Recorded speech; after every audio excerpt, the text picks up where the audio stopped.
Mais non! Mythes et légendes, ça repart! Dinguerie! Et on est parti avec quoi? Logic Cash! Ah, vous êtes pas prêts? Allez, direction les années 90, 95, 2000 pour découvrir un mythe, une légende. Direction Logic Cash.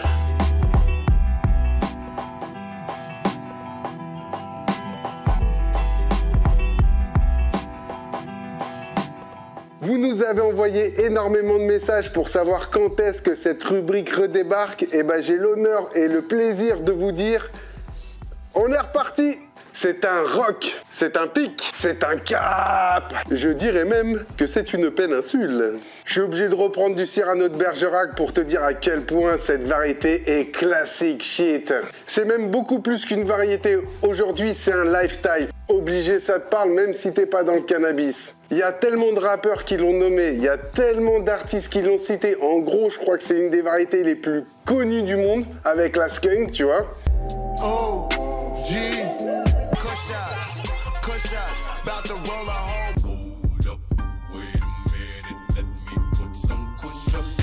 Logic Kush, les gars, je sais pas si vous vous rendez compte à quel point c'est un game changer. En gros, une fois que cette variété-là elle est sortie, le cannabis ne pouvait plus être comme avant. C'est une variété qui n'a pu être créée que pendant la prohibition. Bah ouais, pour être aussi gang, aussi street, c'était obligé que les keufs étaient à sa poursuite. Ça rime. Ça fait près de 30 ans que cette génétique, elle est commercialisée et les passionnés vibrent toujours autant de la cultiver, de la fumer, de l'extraire. Enfin bon, c'est vraiment une plante magnifique aux 1001 pouvoirs médicaux et psychédéliques. On peut clairement dire que c'est la petite fille de la Chemdog, vu qu'elle descend direct. Et c'est pour ça que c'est notre second épisode après 1 an d'attente de la Chemdog, mes canailles. L'histoire de la Chemdog, elle commence avec 3 personnes. Pivot, a.k.a. Mike Nee. Grigory Kaznanovski. Voilà. Cette variété a été conservée et développée uniquement par des passionnés qui n'avaient pas peur de lutter contre la prohibition, ma gueule. Bah ouais, elle a rayonné avant que ce soit légal aux États-Unis, en Californie. Même si c'est pas vraiment légal à 100% aux États-Unis, franchement, aujourd'hui, quand tu mates Netflix, t'as l'impression que c'est légal, quoi, tu vois. À cette époque-là, tu ne pouvais que être passionné. Parce qu'aujourd'hui, comme le vent tourne et qu'il y a du bif, on les voit là, tous les growers intéressés qui d'un seul coup commencent à cultiver nanani nanana. Mais là aujourd'hui les gars, on va parler de Real OG. La prochaine fois qu'il y a un mec qui va te parler de Kush ou de OG Kush, je suis sûr qu'après cette vidéo, t'en seras 1000 fois plus que lui. Oh, j'écris trop de choses. Avant de commencer, un bon mythe et légende comme il se doit, mes canailles. Vous êtes beaucoup à nous demander comment on fait pour rejoindre la communauté et surtout comment recevoir du chanvre à parfum alias CBD haut de gamme. C'est extrêmement simple. Un petit abonnement CBD. Tous les débuts du mois, tu reçois du chanvre à parfum que j'ai gros ou qu'un poteau à gros style Joe de Pinac Solution. Enfin, un truc de qualité. Toutes nos fleurs de CBD et chanvre à parfum sont cultivées dans les règles de l'art. En gros, pas de produits chimiques, que du living soil, la mère nature, du soleil. Et les versions indoor arrivent très vite, mes canailles. Au lieu d'acheter du CBD éclaté au bureau de tabac, qui est plus un CBD fait à la base pour sa fibre, en gros faire des t-shirts, viens découvrir les terpènes naturels. Full spectral, ma gueule, ça n'a rien à voir avec ce que tu peux trouver comme merde sur le secteur. Nous nous revendiquons comme le premier CBD fait pour les amoureux du THC. Même moi, je fume ça le matin jusqu'à 15 h, comme ça, je suis éveillé. Je peux travailler, je peux faire plein de trucs et en même temps, j'ai des terpènes de weed dans la gueule. Pouvoir fumer de la weed sans avoir trop d'effets, je te jure, c'est ultra bénéfique quand tu travailles ou tu as des obligations. Et puis, mélanger du CBD avec un peu de THC te fait voyager beaucoup plus longtemps. Bon, quand je fais ça, c'est le voyage, hein, les gars, on s'est compris. Hein. Dès que tu veux te mater un épisode de Canaille qui quitte Michael, et bah t'as de quoi rouler. Elle est pas belle la vie. Prendre cet abonnement, c'est vraiment le meilleur moyen de nous soutenir et de nous permettre de développer de plus en plus de projets, alias le Burger Weeds qui arrive dans pas longtemps.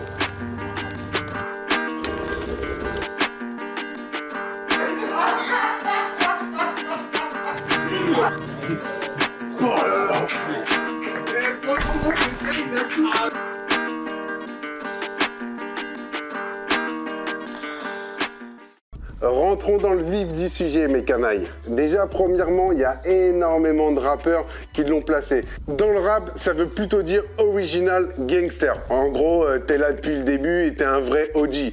Dans le cannabis, le terme OG a une relation similaire au rap. Bah ouais, en même temps, c'est deux milieux qui se collent beaucoup, quoi, tu vois. La première partie, ce sera la partie botanique et la deuxième partie, c'est la partie historique. Avant de comprendre son histoire, il faut comprendre la plante. Parce que sans plante, il n'y a pas d'histoire. Et reste avec moi jusqu'à la fin de la vidéo, mes canailles, parce qu'on a sûrement retrouvé le mec qui a fait pop les graines. Et cette source, elle nous vient direct du mec qui a fait connaître la OG Kush en Californie. La chose qui caractérise vraiment la OG Kush, c'est cette hype de stoner. Je vous rappelle, mes canailles, on est en 1990, début 2000. Donc là, ça y est, on commence à se prendre en photo avec des grosses mèches, on commence à montrer les box, il commence à avoir de l'indoor.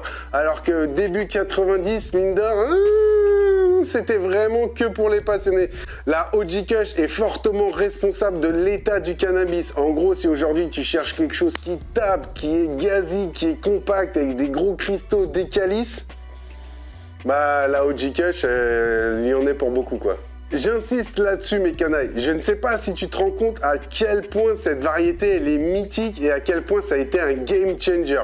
À partir du moment où les mecs ils ont commencé à sortir de la OG Kush, et bah les fans de weed, ceux qui voulaient vraiment des terpènes avec des effets, ils ne voulaient plus que cette weed. Parce qu'à l'époque, les gars, je vous rappelle, ils fumaient des landrace mexicaines, des trucs de Colombie, des tailles, des blocs qui étaient parfois même pas séchés. Enfin bref, une galère où t'avais des branches, des graines. Un bordel, et là, paf, gros calice, gros snugs, arrivée des grinders, des gros shops, c'est les années 95. And I'm far from cheap, I smoke stuff with my peeps all day. Spread love, it's the Brooklyn way. The Moet and Alizé keep me pissy. Girls used to diss me, now they... La Chemdog, c'était plus le rock psychédélique. Mais là, la nouvelle génération, les gars, ils écoutent du hip-hop, du Cypress Hill, du Snoop Dogg et tout ça. Et comme ça se passe en Californie, bah les gars, ils vont aller les mettre en contact direct avec cette plante. Ce que je vous propose, c'est qu'on passe au moment caractéristique.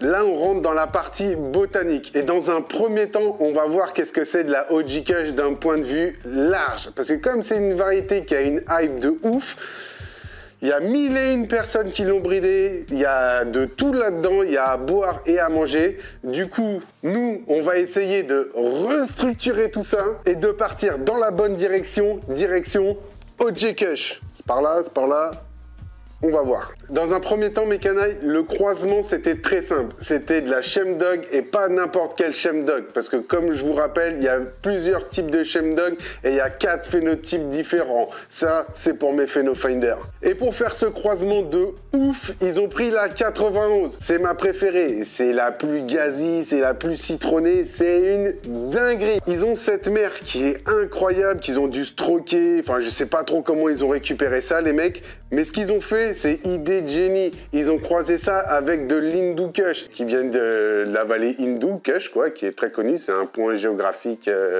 Tu mets ça dans Waze, direction, t'y vas, quoi, tu vois. C'est une région montagneuse qui se trouve entre le Pakistan et l'Afghanistan. Et quand tu fumes ça, t'es comme ça, tout tendu. Et c'est deux souches totalement différentes. Les aficionados, ceux qui aiment vraiment cette variété, disent très souvent que en gros la Chemdog a ramené ce côté piquant, gaz, avec vraiment une production de trichrome incroyable. La Hindu Kush, là aussi beaucoup, parce que c'est une variété de montagne cultivée dans du sable où les mecs cultivent ces variétés-là pour faire du hash ancestral qui remonte à des milliers d'années. Et ce qu'on peut dire, c'est que la Chemdog peut-être manquait un peu de vigueur, était pas forcément robuste, et c'était une plante qui, comme je te rappelle, avait une tendance à s'écrouler et a très vite fait de se faire envahir par les parasites. L'Hindu Kush lui a ramené beaucoup de résistance, et cette résistance, ça se voit vraiment sur la physiologie de la plante. C'est une plante qui est beaucoup plus tirée indica, avec des internes beaucoup plus serrés, des feuilles beaucoup plus larges. Ça lui a vraiment ramené une structure de Golgoth un peu, quoi, tu vois. Et les mecs qui ont fait cette sélection, ils se sont pas trompés. Ils ont vraiment fait un mariage magnifique entre cette Chemdog et cette Hindu Kush. OG Kush. Enfin, on verra que tout de suite, ça s'appelle pas tout de suite OG Kush. Mais ça, c'est la deuxième partie. L'apport de Hindu Kush a ramené un patrimoine médical incroyable dans la génétique. En gros, elle est beaucoup plus relaxe, elle est beaucoup plus physique, tu vois, elle te détend beaucoup plus le corps, les nerfs que la Shemdog. La Shemdog avait un côté un peu plus où elle te secouait.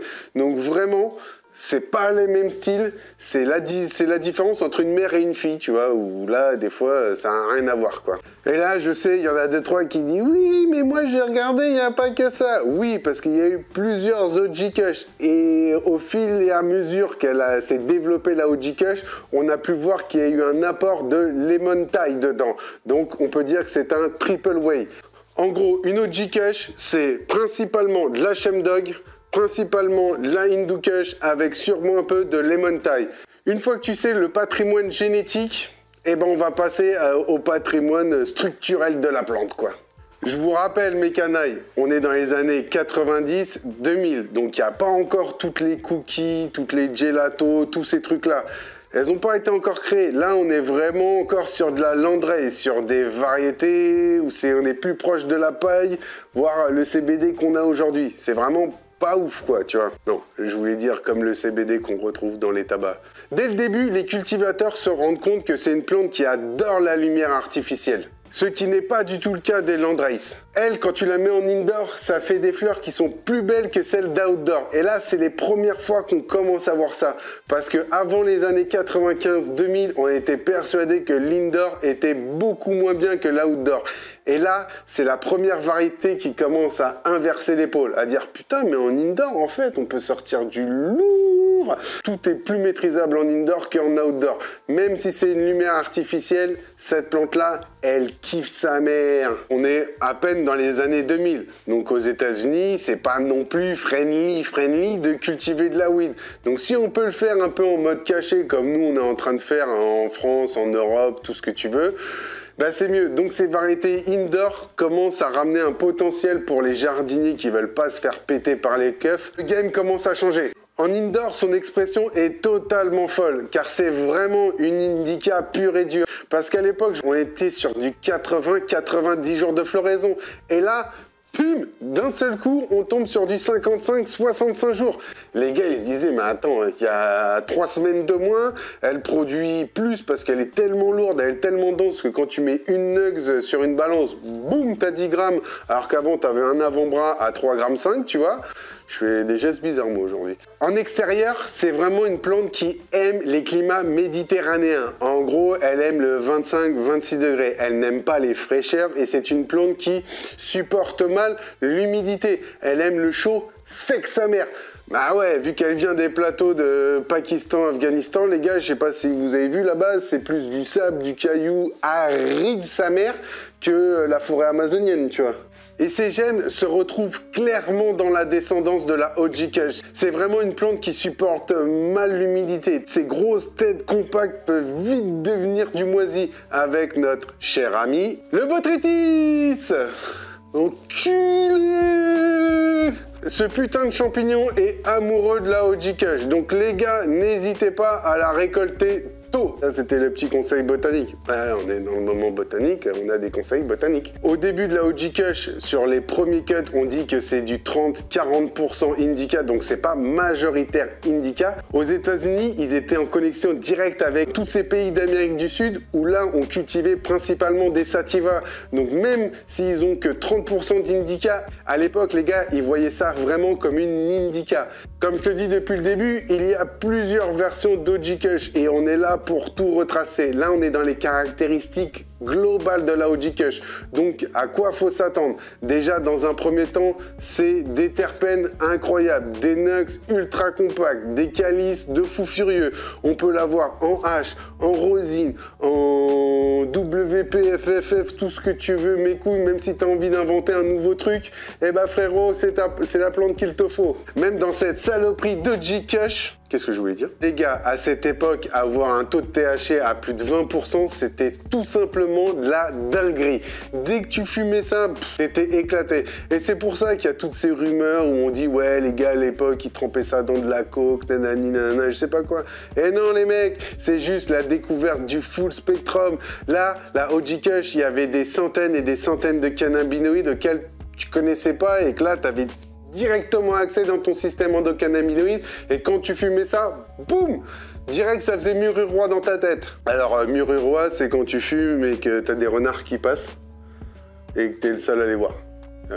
C'est mûrir roi. Maintenant, on va pouvoir passer au moment PhenoFinder. Donc, on va dire les traits marqués dans cette grande famille d'OG Kush. Et si tu veux voir la suite, tu n'as qu'une seule possibilité. C'est de devenir une canaille, un petit abonnement CBD et direction le Patreon pour comprendre ce que c'est vraiment de la OG Kush. Je vais te filer plein de tuyaux, tu vas voir où la trouver, quelle graine. En plus, je dis ça, je dis rien, mais si tu nous découvres que seulement maintenant, sache que tu as loupé quasiment 2 ans de vidéos.